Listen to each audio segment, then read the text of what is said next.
मित्रांनो, जर तुम्हाला आतापर्यंत कुणी रिजेक्ट केलं असेल ना, तर दुःखी होऊ नका. कारण लोकं अनेकदा महाग वस्तूंना रिजेक्ट करतात. कारण त्या वस्तू त्यांना परवडत नाही आणि मग त्या स्वस्त वस्तू घेणं पसंत करतात. नमस्कार मित्रांनो, तुमचे स्वागत आहे आमच्या या नवीन व्हिडिओमध्ये, ज्यामध्ये आम्ही तुम्हाला वृश्चिक राशीच्या भविष्याबद्दल सांगणार आहे.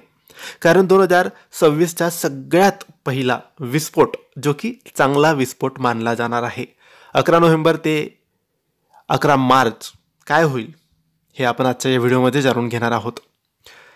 कारण वर्ष 2026चं सगळ्यात मोठं परिवर्तन आता घडणार आहे. देवतांचे गुरु बृहस्पती 11 नोव्हेंबर 2025 पासून 11 मार्च 2026 पर्यंत एकूण 120 दिवस वक्री होणार आहेत. हे 120 दिवस वृश्चिक राशीवाल्यांसाठी कसे असतील, गुरु कोणत्या भावात वक्री होतील, त्यांची दृष्टी कुठे पडेल आणि त्यांचे शुभ अशुभ परिणाम काय असतील, हे आपण आजच्या या व्हिडिओमध्ये समजून घेऊया. हा कार्यक्रम चंद्र राशीवर आधारित आहे. जर तुम्हाला तुमच्या जन्मकुंडलीवर वैयक्तिक विश्लेषण हवं असेल तर आम्हाला कमेंट्समध्ये नक्की सांगा. आम्ही तुम्हाला नक्की कॉन्टॅक्ट करू आणि तुमचे समाधान करू. सर्व ग्रह सूर्याभोवती त्यांच्या स्वतःच्या गतीने परिक्रम करत असतात. प्रत्येक ग्रहाची वेगळी स्पीड असते. बुध सुमारे 22 दिवसात बदलतो, मंगळ 45 दिवसात बदलतो, शनी 2.5 वर्षात म्हणजे 2.5 वर्षात बदलतो आणि बृहस्पती दरवर्षी राशी बदलतो. पण जेव्हा पृथ्वी त्यांच्या आणि सूर्याच्या मध्ये येते, तेव्हा पृथ्वीवरून आपण बघितलं तर असं वाटतं की तो ग्रह उलटा फिरतोय आणि यालाच वक्री असं म्हणतात. प्रत्यक्षात तो ग्रह उलट चालत नाही, फक्त गतीचा फरक असतो आणि त्याचा परिणाम आपल्यावर पडतो. वक्री ग्रहांचे परिणाम सामान्यतः उलट दिशेने होतात. कधी फार शुभ तर कधी अत्यंत आव्हानात्मक म्हणजेच अशुभ सुद्धा असतात. तुमच्या राशीपासून बृहस्पती 9व भावात म्हणजे 9th हाऊस मध्ये वक्री होतील. हा भाव म्हणजे भाग्य, धर्म, उच्च शिक्षण आणि पित्यासंबंधित भाव असतो.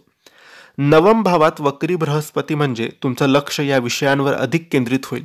तुम्ही आध्यात्मिकतेकडे, शिक्षणाकडे आणि भाग्याकडे अधिक खोलवर जाल. जर तुम्ही पब्लिकशी संबंधित काम करतात किंवा लोकांच्या पैशाशी निगडीत व्यवसायात असाल तर येथे काही सकारात्मक बदल तुम्हाला दिसायला लागतील. जर एखादा प्रॉपर्टी किंवा कौटुंबिक वाद बराच काळापासून सुरू असेल तर या 120 दिवसात त्याचे आता निराकरण होण्याची शक्यता आहे. आध्यात्मिक, ऑकल्ट, रिसर्च क्षेत्रातील लोकांसाठी हा काळ अतिशय फलदायी आहे. बृहस्पतीची दृष्टी तुमच्या पहिल्या, तिसऱ्या आणि 5व्या भावावर असेल.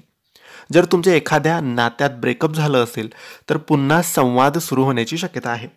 ब्लॉक केलेले लोक पुन्हा संपर्क करतील, म्हणजेच रिलेशनशिपमध्ये पुन्हा जोडणीचा काळ सुरू होईल.